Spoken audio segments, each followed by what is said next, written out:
This is the Leitmotif and Movement Podcast, a father and son's journey into the vast worlds of music. I am your host, Mike Ficklin, and joining me on this epic musical journey is my son, Michael Ficklin. And this show is dedicated to the discussion of music and introducing Michael to music from the past and present. We will mainly be discussing the genres of rock, hard rock, and heavy metal. We will also, from time to time, dive into film and video game scores, and we'll sprinkle in some surprises along the way. Michael, how's your week been? Good. You? Yeah, I've had a pretty solid week. I'll be honest with you, I'm kind of tired. We are on the East Coast, and it's about 10:46 at night, and we're feeling kind of tired. We went to a barbecue earlier today. Did you have fun? Yep. You? Yeah, I had a pretty good time. Enjoyed watching you kids run around and shooting each other with squirt guns. The reason why I didn't enjoy washing myself. Well, you did squirt yourself with a bunch of creek water. The reason why we were at this barbecue was Michael and my daughter, Leia, are in Taekwondo, and their Taekwondo school threw a barbecue for the students there, and it was kind of nice. It had some burgers and hot dogs and all the fixins to go with it. Had a pretty good time. Michael, what have you been listening to this week?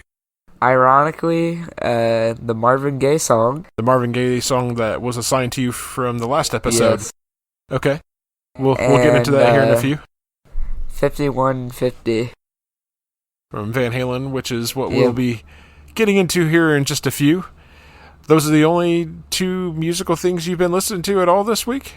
Yeah, I've been listening to music this week.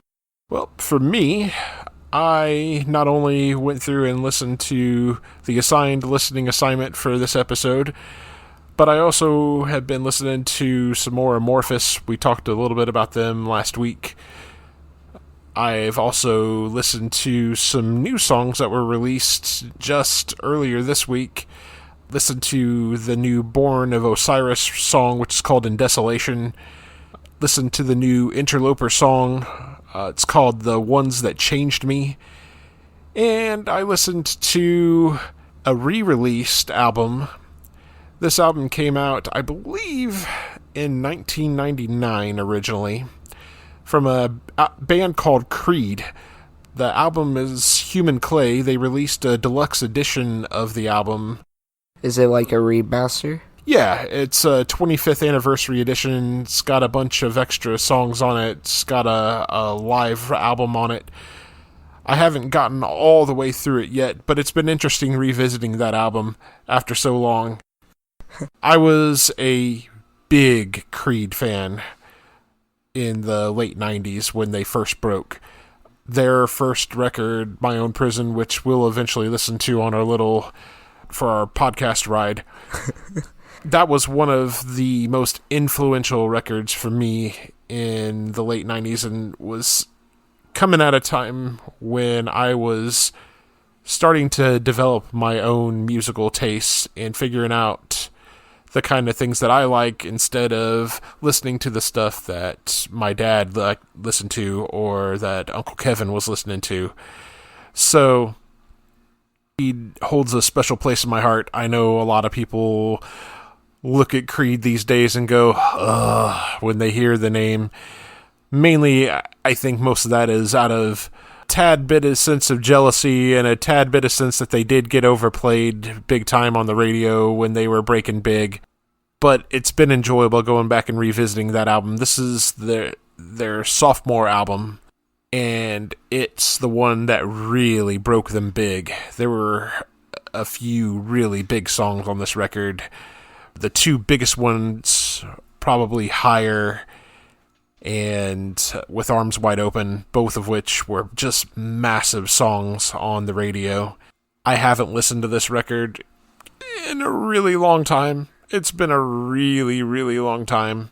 10 years? Probably longer than that. 15? I think the last time I listened to it was probably 2002, 2003 maybe. It's been a long time. So it's been awesome going back and revisiting that. I don't care what anyone says. Mark Tremonti is one of the greatest guitar players of the last 20 years, hands down. I love Mark Tremonti. Actually, I should say, the entire Creed band, minus their singer, Scott Stapp, started another band without Scott because Scott had gotten into some addiction issues, unfortunately. Oh? And the band that Creed, the members of Creed minus Scott started was a band called Alter Bridge, which I like even more than Creed. Their singer is a guy named Miles Kennedy, and that dude has a crazy vocal range. They're amazing, and it allows for Mark Tremonti to be able to shred a bit. So shreds quite a bit more than he ever did with Creed. What do you mean by vocal range? What I mean by vocal range is that his range from lows to highs is crazy big. I don't know if that makes sense to you. Yeah. In musical terms, me being a choir, is it like a deep voice, very deep? Does he have a very deep voice?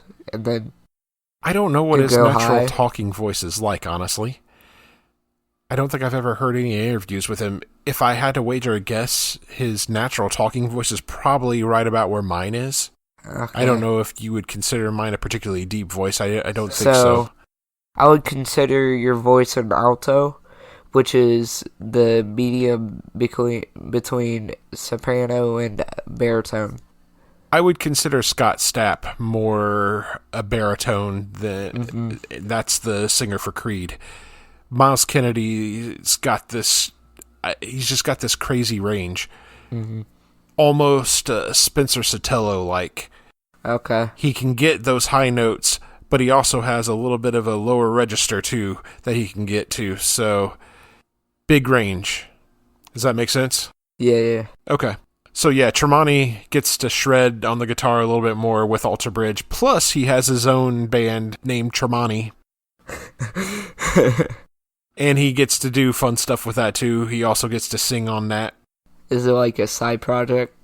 Yeah, he also did something interesting. I know we've gone way on a tangent here, but I gotta bring this up. He also did Mark Tremonti sings Frank Sinatra. Do you know who Frank Sinatra is? No. Or ever heard of him? One of the most famous... The name sounds familiar, though. One of the most famous lounge singers of all time. We'll get into a little bit of it. Your mom loves Frank Sinatra. Seriously. And Mark Tremonti is a dead ringer for Sinatra. He did 2 albums, one just of like Frank's greatest hits, and then he did another one that was all of Frank's Christmas songs. And it's completely fantastic. Something that I think you would enjoy too. Anyway, we went down the rabbit hole here. Lots of good stuff coming out here over the last week. Today, though, we're doing something that I've been really looking forward to.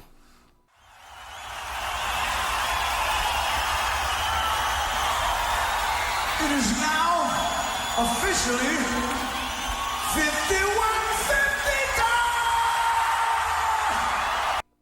We are going to get into a conversation, a deep dive, if you will, on the making of and do a little bit of a track-by-track breakdown of one of my favorite records of all time. We're breaking down Van Halen's 1986 release 5150, which was the debut record with Sammy Hagar as their vocalist. You excited for this, Michael? Yes, I've been looking forward to this ever since you brought it up to me. Awesome. So a little background on where Van Halen was leading up to the recording of 5150. Van Halen had their original singer, David Lee Roth. He had been with the band for a while, right? So the first Van Halen record came out in 1978. But before that, Roth had joined the band. He was and I know we're taking a little bit of a side journey here, but it's important to understand this because I know you're not familiar with the David Lee Roth era of Van Halen. So when Roth joined the band, he was invited to the band because he had his own PA system and his own mic. That's literally how he ended up with the band. he also was a tremendous showman. The man was a absolutely terrific showman, and there's no denying it. He is a big part of the reason why Van Halen broke as big as they did. He has a quirky side to him. I believe he also is trained in martial arts, so he does a lot of martial arts flares and stuff on stage. Ah. Yeah, something you're familiar with. Mm-hmm. Only a little bit. And he was a ladies' man, of course. He was very fond of doing cover songs. Do you know what I mean by cover songs? Yes. Covers of other people's songs or bands. Correct. He was really fond of doing that. A lot of their early records feature a lot of cover tunes. That's the kind of stuff that Roth was familiar with. That's the kind of stuff that he felt like made Van Halen Van Halen. Of course, on the other side of that coin, you've got the Van Halen brothers. You've got Eddie Van Halen, the outstanding virtuoso guitar player. You've got his brother Alex, the virtuoso drummer. The group is named after the Van Halen brothers, and that was at David Lee Roth's insistence. They were originally named Mammoth, and David Lee Roth suggested that they rename the band Van Halen. That was probably for the better. Maybe. Eddie's son's band is called Mammoth. He did it, Mammoth WVH, as a tribute to his dad. So, in the early days of Van Halen, cool stuff about that. In the early days of Van Halen, before they really broke big, David Lee Roth was telling Eddie that when he would come up on stage and play his famous finger-tapping solos on the guitar, to turn his back to the crowd so nobody could see what he was doing on the guitar, because it was so unique for the time period. He didn't want copycats. And it was... So Eddie would turn his back to the crowd when he would go into his finger-tapping guitar solos so that nobody could see what he was doing. So it made the Van Halen sound very unique. So tensions start to mount as time goes along between David Lee Roth and Eddie Van Halen. David Lee Roth wants to continue going down this path of continuing to do what they've been doing with cover tunes, and Eddie is wanting to go in some new directions with the sound of Van Halen. This kind of results in David Lee Roth's last effort with the band, titled 1984. That album was the biggest selling album for Van Halen up to that point. 1984 was huge. Had some huge hits off of it, including songs like Panama, Jump, Hot for Teacher, I'll Wait. All of these songs are off of that record, and it was massive. It was the biggest success Van Halen had had up to that point. According to legend, David Lee Roth was unhappy with this.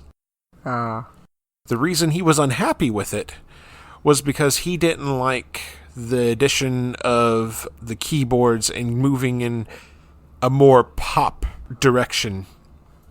He didn't like that very much.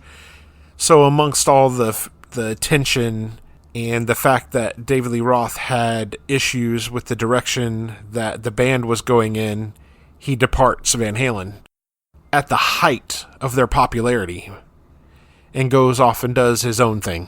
If you're the Van Halen brothers, do you consider quitting at that point? Because David Lee Roth clearly was one of the top driving forces in the band that was drawing people to come and listen to their music or come to see their shows. Do you consider changing the name of the band just to maybe get a fresh start? I don't think that was ever in the cards for the Van Halen brothers. They knew that the group Van Halen was more than David Lee Roth, despite the fact that David Lee Roth had lead singer's disease. Do you know what lead singer's disease is? But it sounds funny. It's basically where the lead singer thinks that he is the band, and he's got a huge ego. Yeah, just a huge ego. So Roth had a big old case of lead singer's disease. The Van Halen brothers weren't just going to sit and allow David Lee Roth to go off and be successful. They were going to find another way. Flash forward to 1985.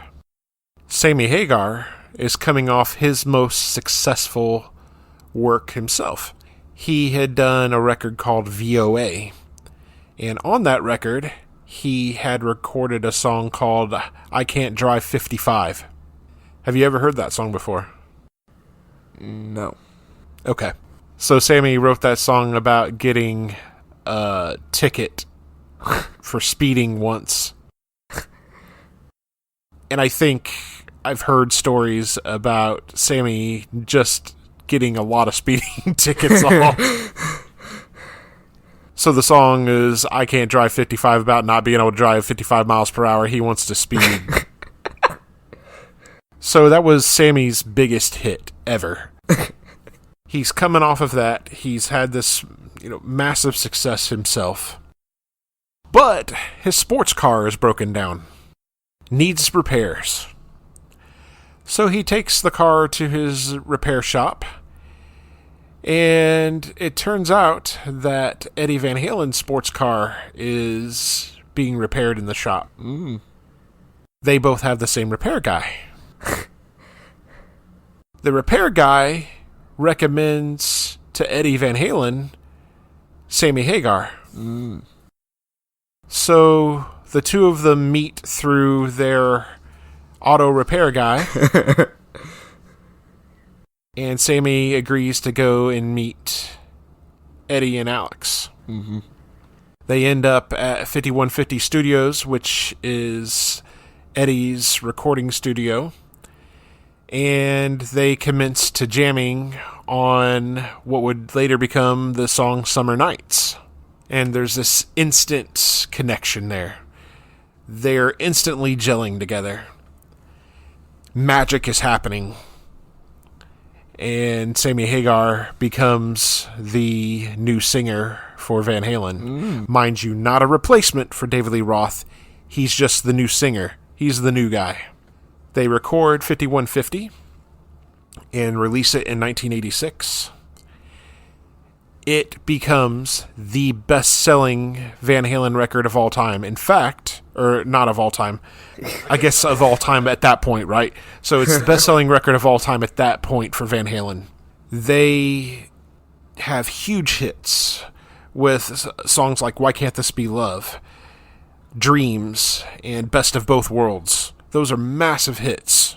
And of course, as the story goes, Sammy goes on and makes 3 more records with Van Halen before ultimately being let go from the band, which we can discuss at another time here. We're actually here to discuss the greatness that is 5150. So, Michael, as we get ready to start discussing the album, give me some overall impressions about the first time you ever listened to 5150.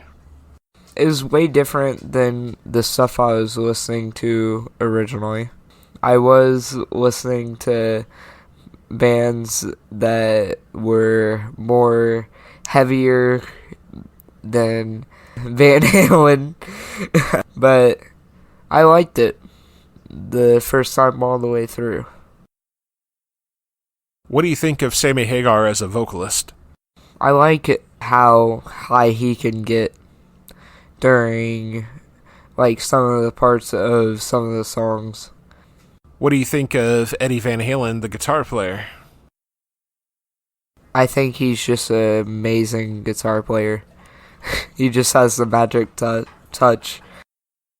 What do you think about his brother Alex on the drums? What do you think of that sound? It's an interesting sound for his drums, right? Way different than modern day drums. And then, of course, there's Michael Anthony. He is their bass guitarist, and he also does background vocals along with Eddie Van Halen. But Michael's background vocals are really signature. He's got a really high singing voice. You could really hear him well on songs like Get Up. What do you think about Michael Anthony? I like him as a whole. I I think he is very good at what he does. Yeah, I don't think I'll ever forget the first time I heard anything from 5150. I think the first song that I really remember from 5150 is Best of Both Worlds. I also recall listening to Why Can't This Be Love because my mom and dad really liked that song. But the song that really made me fall in love with the album was Dreams. The first time I heard Dreams, or at least the first time I remember hearing Dreams and really liking the song, oddly enough, was from a movie soundtrack. What movie? The really terrible Mighty Morphin Power Rangers movie, the original Mighty Morphin Power Rangers movie. I've only seen one Power Ranger movie. Yeah, it's probably the original one. They play Dreams at the very end of the movie. And that's where I really remember falling in love with that song. And actually what made me decide I wanted to go out and buy the 5150 record. 5150 was actually the first Van Halen record I ever actually owned. Ah. I think it was only like the third CD I ever owned. So, getting into the album now.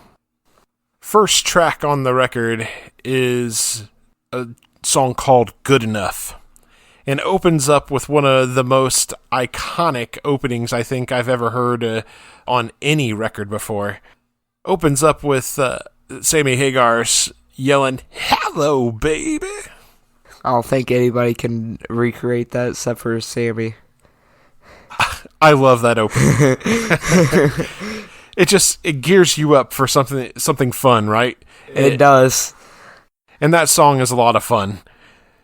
The song is a heavy metaphor for falling head over heels for a woman and the things that the things that we probably shouldn't discuss on the show, being a family-friendly show. Yes. We'll just say it's about Sammy falling in love with a woman, right? Yes. I agree. It's such a fun song, and it opens up this new era of Van Halen in an amazing way. You immediately get those really powerful vocals from Hagar. Eddie's just rocking on the guitar. It's a really, really fun opening track. You got thoughts? My only thought process there is the high notes and the first part of the song. Nobody can recreate, in my opinion. Very good, except for Sammy. Have you ever seen the movie Spaceballs or heard me talk to you about Spaceballs? You talk way too much about it. Okay, so there's a scene in Spaceballs. They're walking into the space cafeteria, and as soon as they walk in the door, "Hello, baby!" It's playing on the stereo there in the cafeteria. I love that song. It's just... It's so distinct, if nothing else, for that opening from Sammy. They just sound like they're having a blast, right? Great opening track. They just sound like they're just trying to chillax, and Sammy just goes, "Hello, baby." And then there's that squealing guitar from Eddie right after he says it. Yeah, good stuff. Then we follow that up with a ballad, Why Can't This Be Love? This is one of those songs that David Lee Roth would have really hated. Mainly because of all the keyboards in it, right? It's not guitar-driven, it's keyboard-driven. Which is probably my favorite part about it. Yeah, you like the keyboards? Yes, It gives me the vibe of listening to singing a song in choir, listening to the accompaniment, which is Do you know what a compliment means? Explain it. It basically mixes all the, if I know this correctly, it mixes all the parts together of if it's an alto and soprano song or alto and baritone and soprano, and it sounds very nice. That's what they play at our concerts. Okay. On the piano. Okay. So it's just complementing your voices then. Yes. Nice. So you like the way the keyboards complement Hagar's voice then? Mm-hmm. Okay. Yeah, this was one of the massive hits. If I recall correctly, it might have been the first song that was released to radio from this record. And you can see why. It was bound to be a pop hit. And that's exactly what it was. It was a hit on pop radio. Hagar's lyrics are on point. It's almost like he's singing from a spot of broken heart. You know what I mean? Yeah. Like he's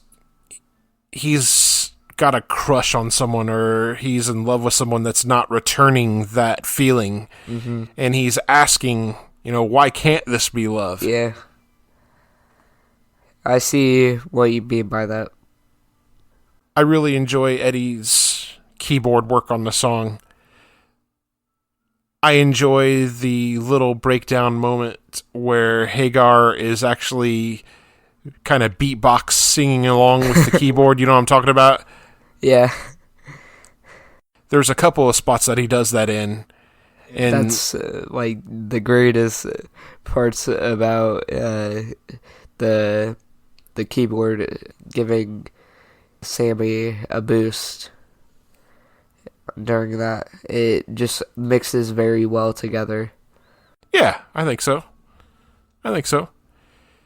You can definitely see why this was such a huge hit. Love ballad.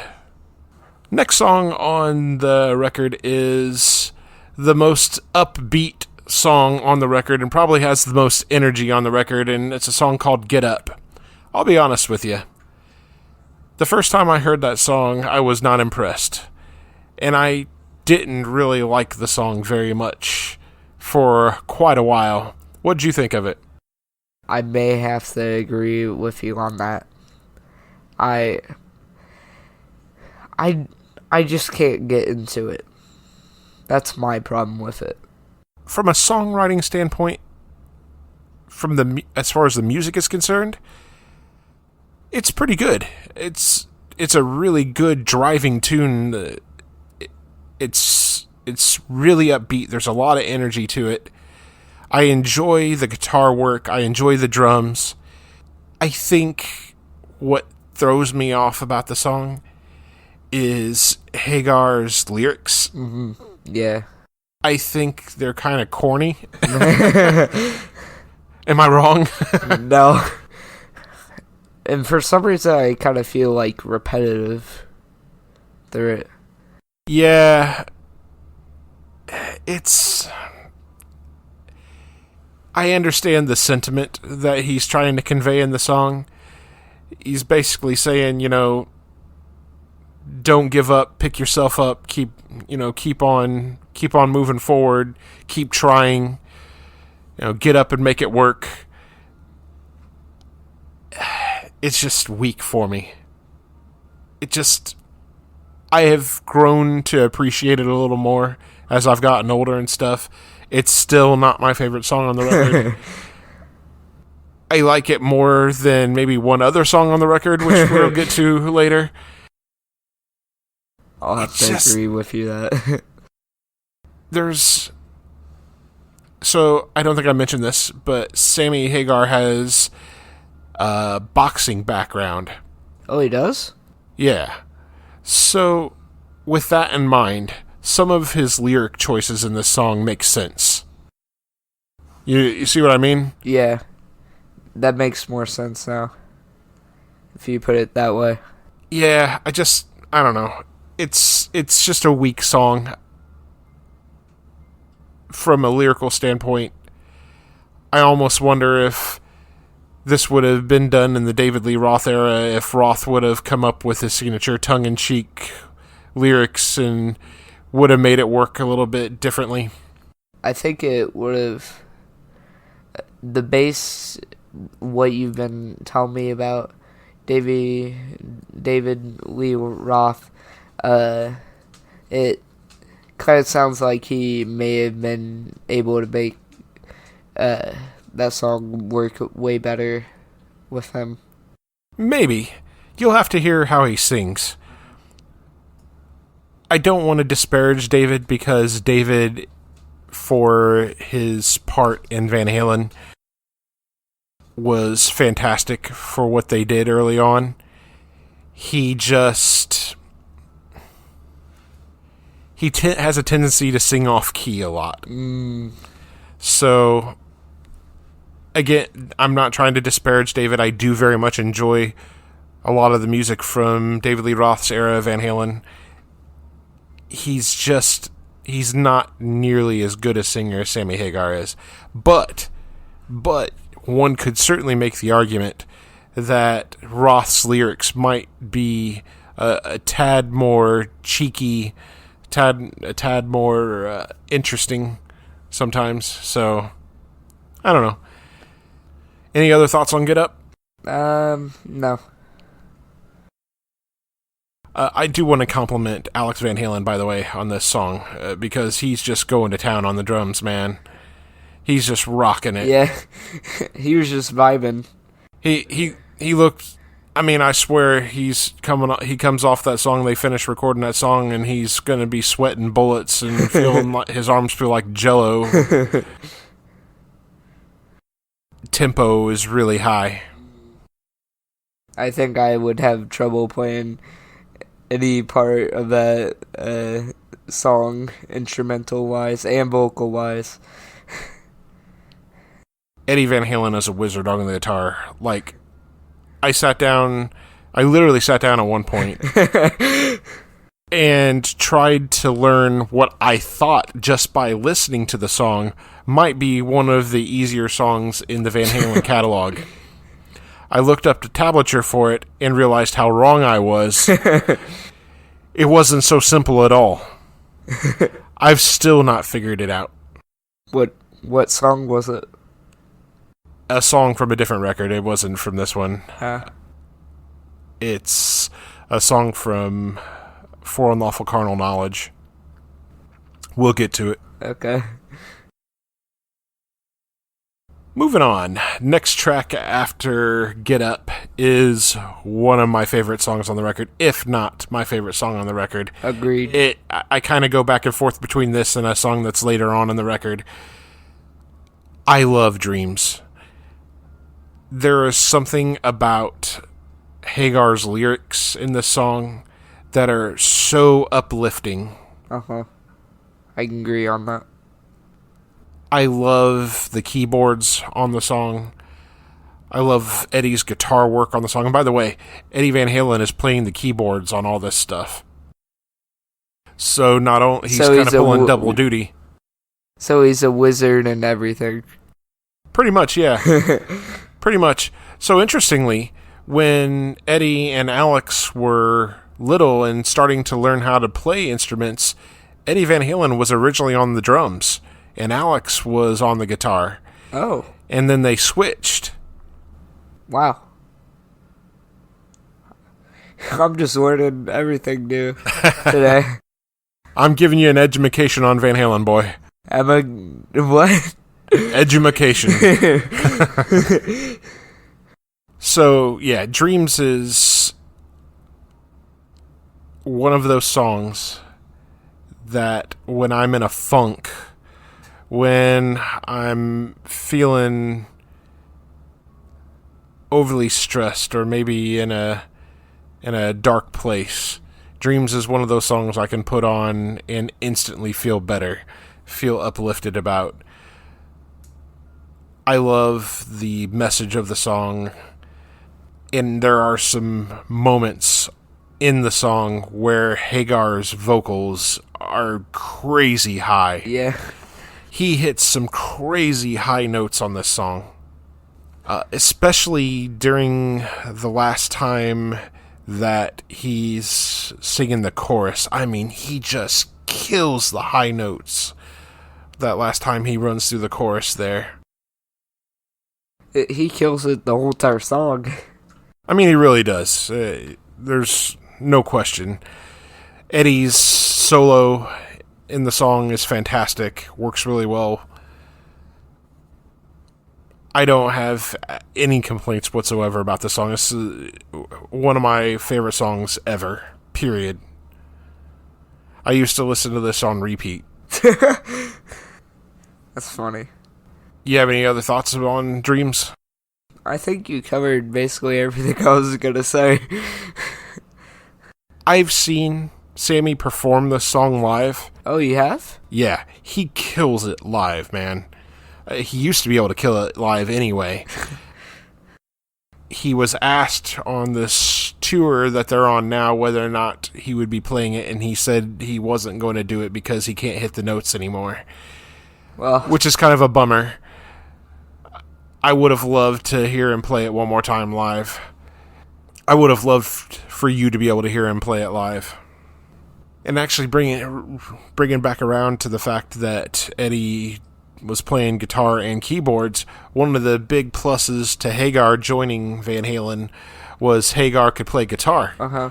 So when Eddie needed to go on stage and play keyboards, he could rely on Hagar to carry the guitar parts. Wow. While Eddie was playing keyboard. So Sammy was the biggest plus Van Halen has had. You would certainly like to think so, right? Uh-huh. The best thing that ever happened to Van Halen. The Van Halen brothers see it a different way. Oh. Unfortunately. Oh. One of the things that you and I should do sometime, I have a DVD of a Van Halen performance on this tour for 5150. It's called Live Without a Net. Mm. And they play quite a few of the songs off of this record, plus a few other things. It's really fantastic. The band's just, they're kicking rear all over the stage. They're at the height of their powers. It's an amazing performance. I think you would enjoy it. Probably would. Okay, moving on from Dreams, it's to a song called Summer Nights. I mentioned that earlier when we were kind of going over Hagar joining the group. Summer Nights, I've heard, was the first song that Hagar and the band did together. It's a fun song. Not my favorite song on the record, but it is a fun song. I appreciate the sentiment of the song as far as Hagar's lyrics are concerned, where it's basically about him and his friends hanging out on a summer night, listening to the radio while they're hanging out somewhere on the beach maybe, or just out on the town somewhere. It sounds like a beach to me. At one point, he does mention going out to a beach, but I think the premise of the song is he's just hanging out with his friends, and they're looking at all the pretty girls walk by and stuff like that, and it's just meant to be a fun summer song, a fun party anthem, and Eddie's guitar work is just fantastic on it. It's a fun riff. You got thoughts on Summer Nights? To me, it kind of... Part of it sounded like a love song the first time I heard it, for some reason. I don't know why. But, I probably have the same opinion as you now. As far as? Him hanging out with his friends and all that. What you were talking about just a few seconds ago. What do you think of it musically from Eddie's perspective? I love the riff on that song. The opening riff, the beginning of that song, one of my favorite opening riffs from Eddie Van Halen. Yeah, agree on that, even though I've only listened to one album. Okay, moving on from Summer Nights, the next song on the album is another one of the really big hits from the record called Best of Both Worlds. I love this song. This song is awesome. And not just because, it was one of my parents' favorite songs and I heard it all the time growing up, but because I love the lyrics, the mental imagery that the lyrics conjure up. What is that?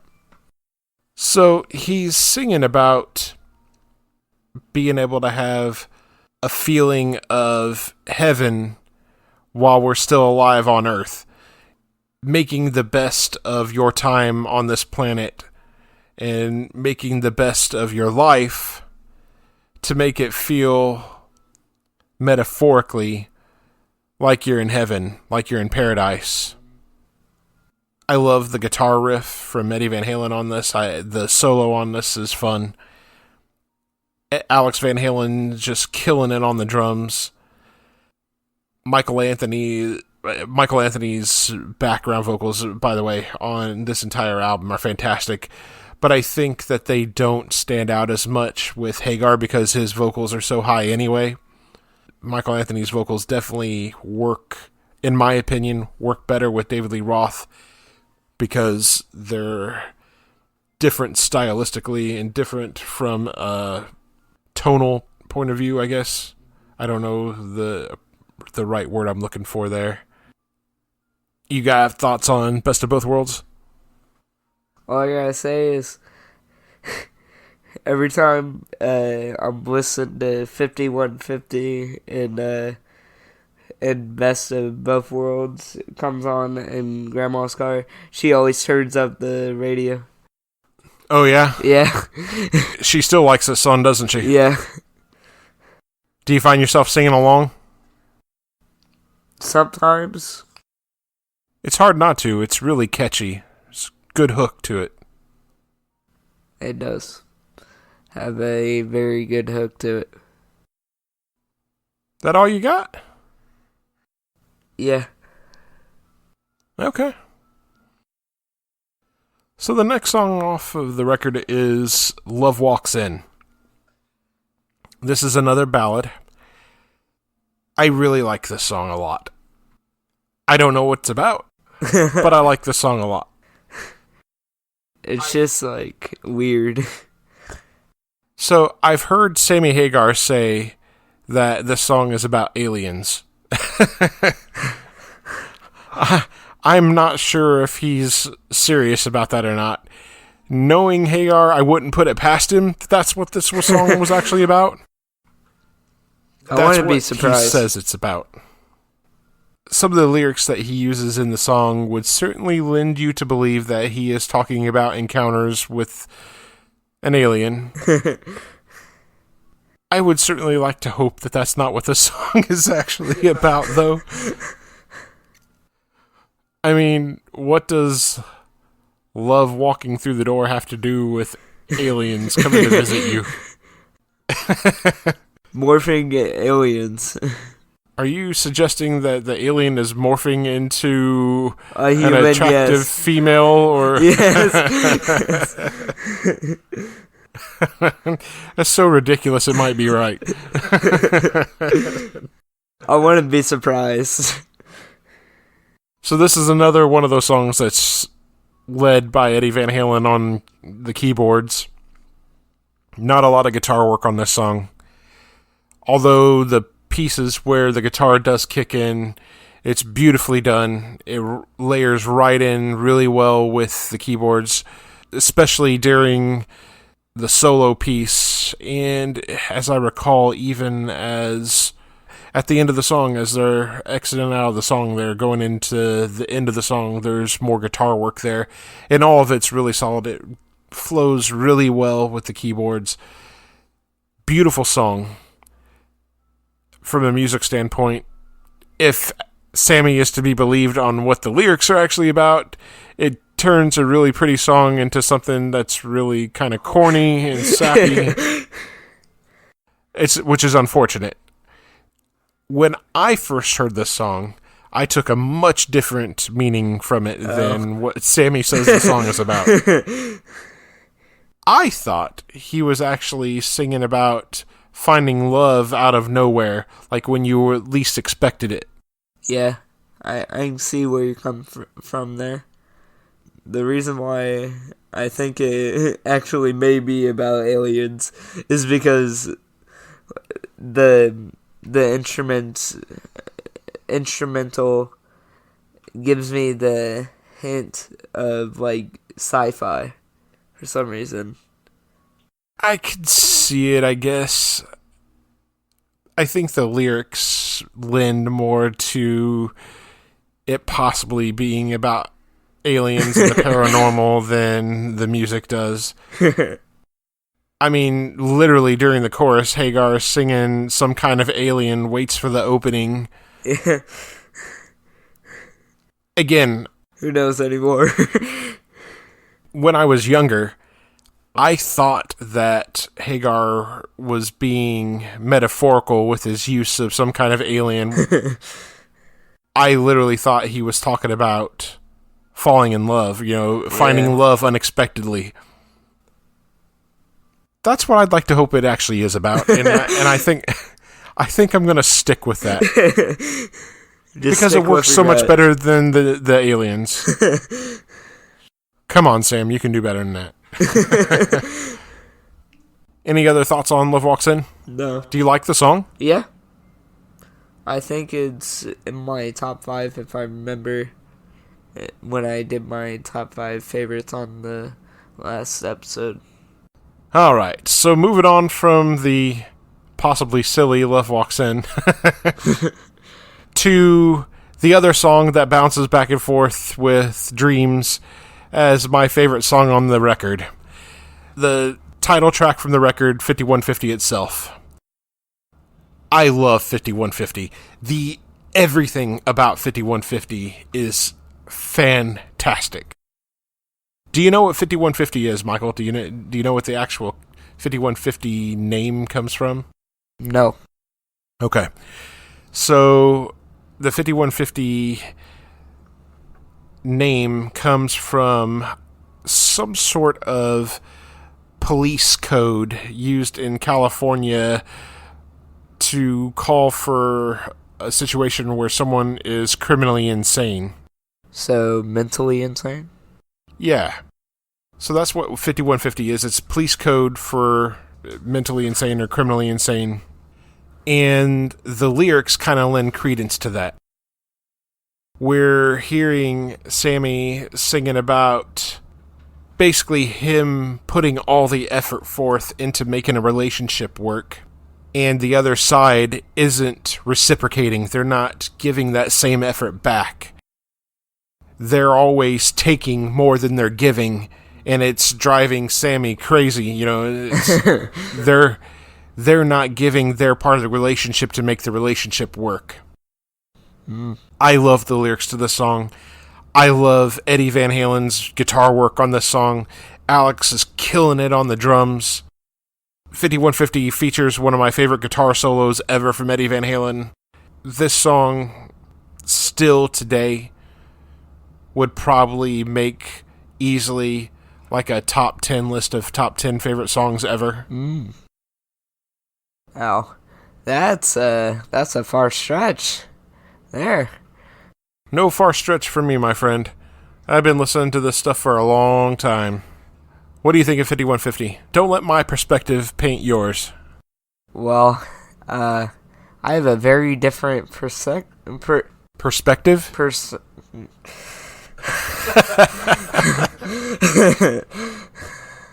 Because I can never really catch on to the song. I gotta be brutally honest. What do you mean you can't catch on to it? I just don't like the song as much as I do the others. That's the best way to word it.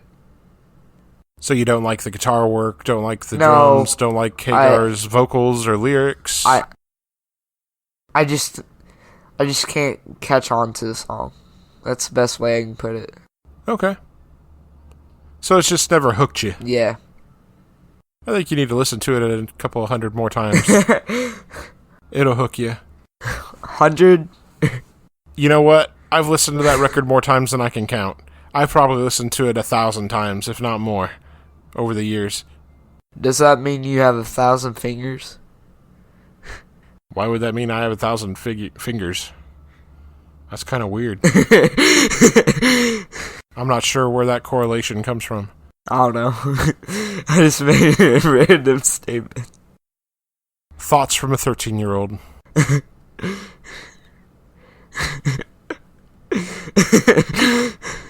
500 on each hand.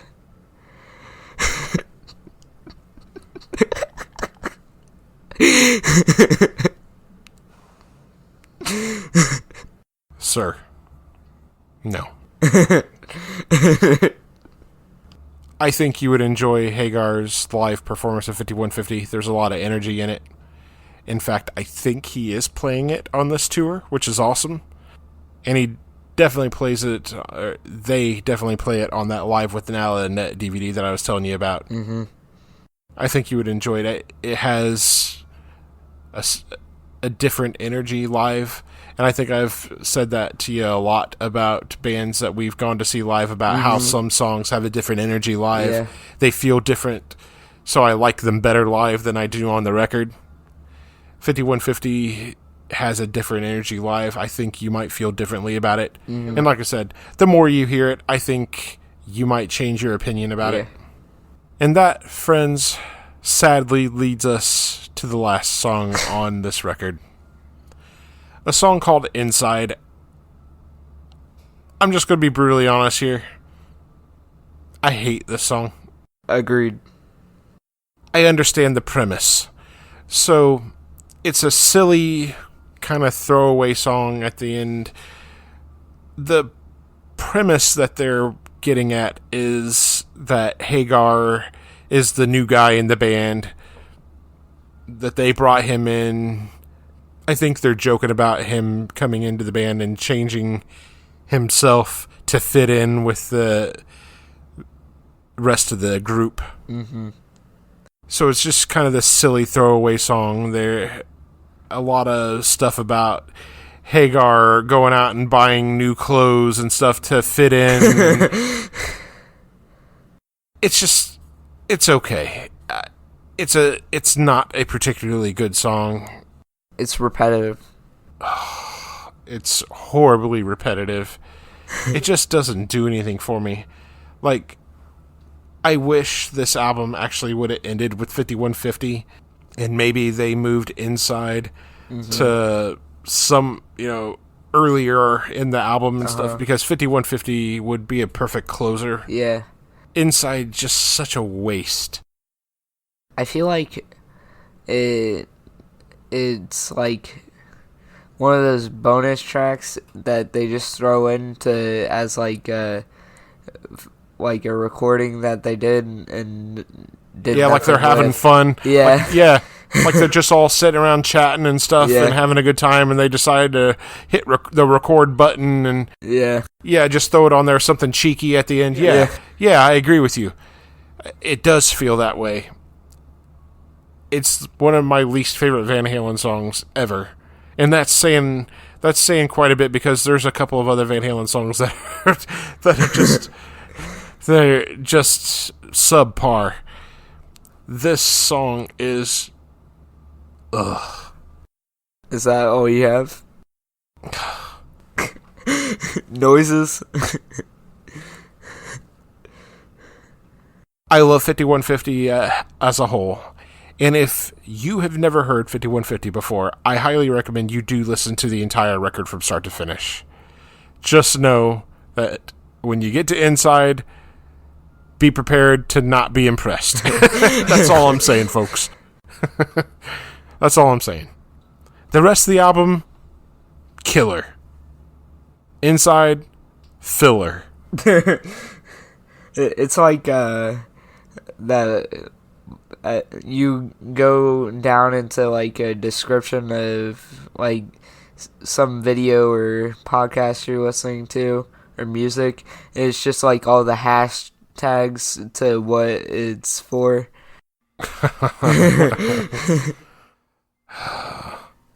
I wish I could say positive things about Inside. I just can't. I have nothing positive to say about it. It did not age well. I mean, I guess if I wanted to say something positive about it, Eddie's guitar solo is pretty good in it, but that's really just about it. The rest of it I could just totally leave by the wayside. All I gotta say is it did not age well.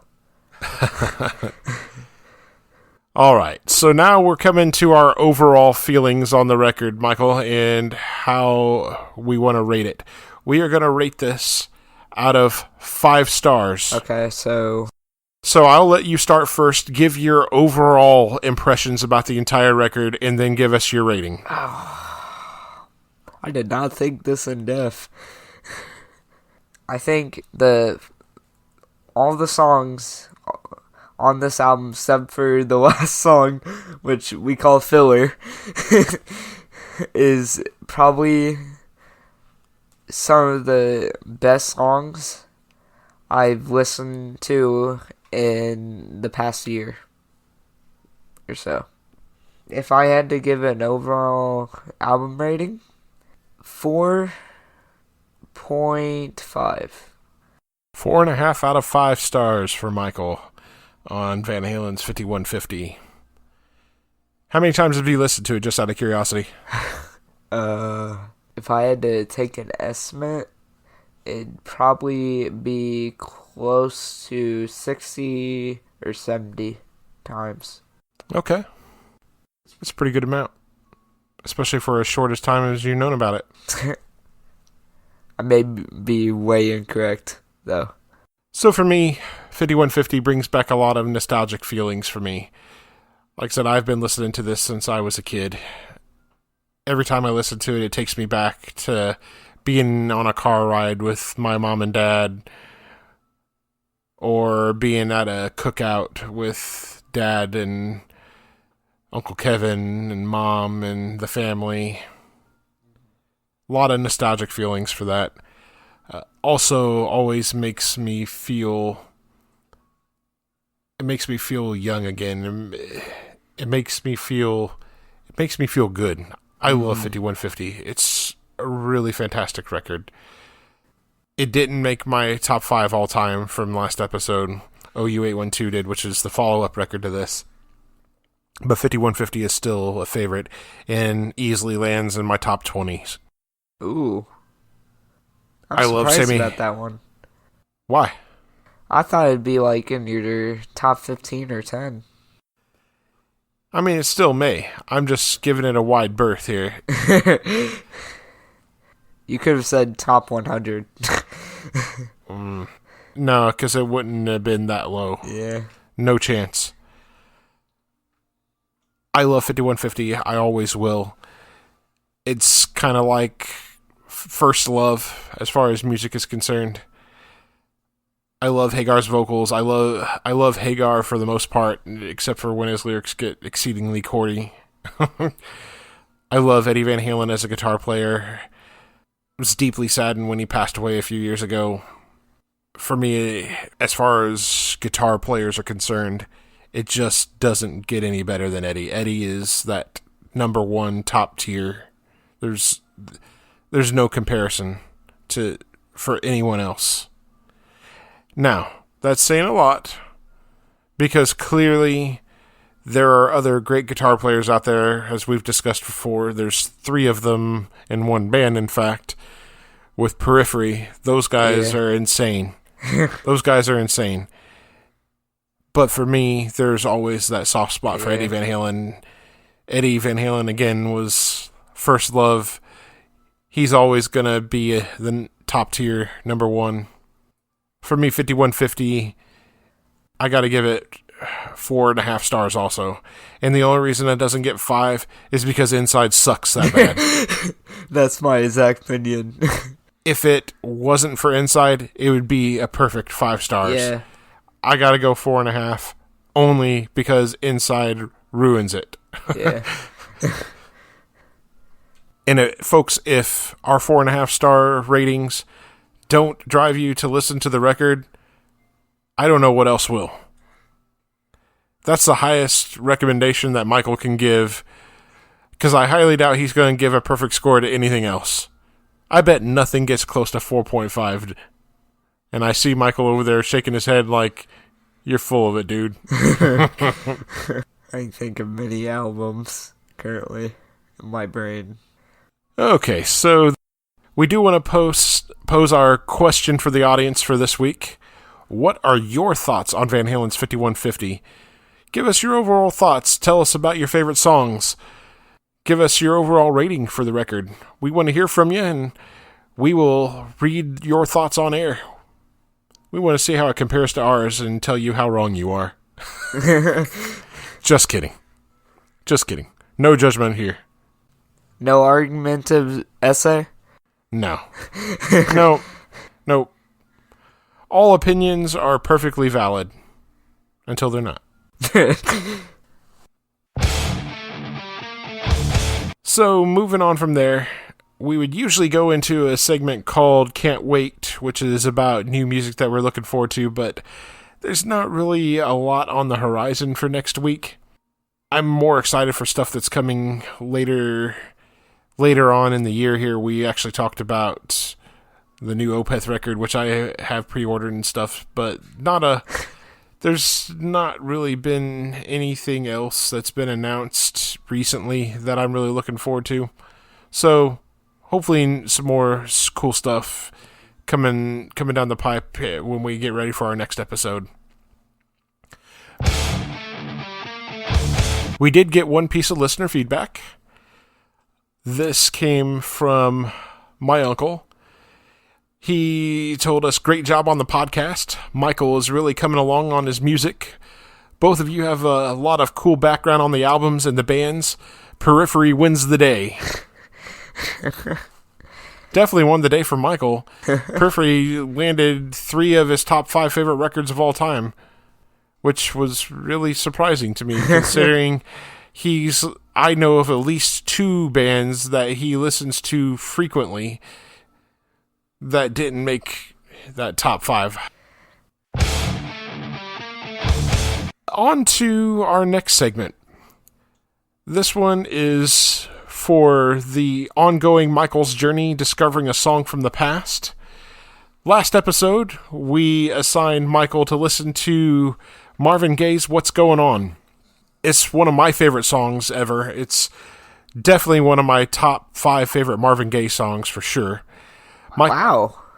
Michael, let's hear your thoughts on What's Going On. I gotta start this out by I love history, so I already love this song. Do you want to give a little bit of background about what the song is about? It's about the protest of the Vietnam War and why we should not have been there. Yeah, it's more a protest of the brutality and mistreatment of those that were protesting the Vietnam War. But yeah, go ahead. I gotta put it at the 3 songs I've heard from Marvin Gaye now. It's probably my top 1 Marvin Gaye song. What do you like so much about it? Mainly history, because I am too obsessed with history for my own good. What do you think of Marvin as a singer? He has very good vocals. Smooth as silk, right? Yeah. Absolutely smooth as silk, and he can move the power into his voice when he wants to. I love the lyrics to this song. Just the whole way that the song is composed. Beautifully done. Motown at its finest. If you had to give it a rating, on Marvin's What's Going On, what would you give it? You may be surprised by this rating.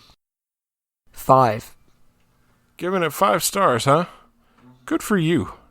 Good for you. I'm glad you enjoyed it. I know it's a little bit out of your wheelhouse. Not normally the kind of stuff you listen to. I'm glad you really enjoyed that. Seriously. I love the fact that you enjoyed that. We will certainly be continuing on down that road, and you will definitely get to hear more Motown stuff. I think you'll enjoy the vast majority of it. In fact, your next assignment is a terrific song from the great Stevie Wonder called Superstition.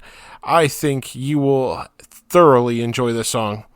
So that is your assignment for the next couple weeks, is to listen to Superstition from Stevie Wonder and report back to us. And with that, we are coming to the end of our show here. I do want to give Michael a heads up on what we're going to be covering on the next episode.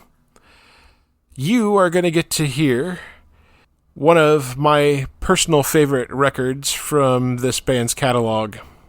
1969's Led Zeppelin release, 2. You've never heard anything from Zeppelin before, at least not that I'm aware of, or maybe I'm not remembering.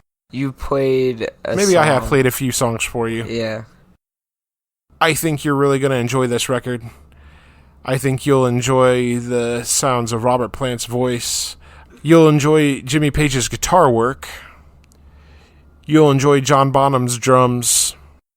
John Paul Jones on bass. You're gonna love all that stuff. Trust me. Is the album named what? 2? Yeah, it's Okay. 2. It was their second major label record release. I was just double checking. Yep, I think you'll really enjoy it. And if you are following along with us on our musical journey, you can also check out Led Zeppelin's 2. It is available on a multitude of different streaming platforms. So make sure you check it out and come back and join us for our conversation on Led Zeppelin's 2. And with that, we do want to hear from you. We will read your emails and messages on the show. We have only one request: keep them clean. There are several ways to contact us. You can email us at lightmovepod@gmail.com. You can also reach us on several social media platforms such as Facebook, X, formerly known as Twitter, Bluesky, Instagram, and Threads. And the complete details on how to connect with us are always in the show notes. If you like the show, subscribe to us on your favorite podcasting platform and share with your friends and family. We are available on Spotify, Apple Podcasts, iHeartRadio, and a variety of other platforms. Can't find us on your chosen platform? Shoot us a message and let us know. Leave us a 5-star review on Apple Podcasts. This helps us to be found in the algorithm. Make them good and we'll read them on the air. Are you in a band and you'd like for us to check you out and possibly drop a recommendation on the show? Shoot us a message. We'd love to check you out and give you a shout. We'd like to thank you very much for listening to the Light Motif and Movement podcast. Take care and enjoy music.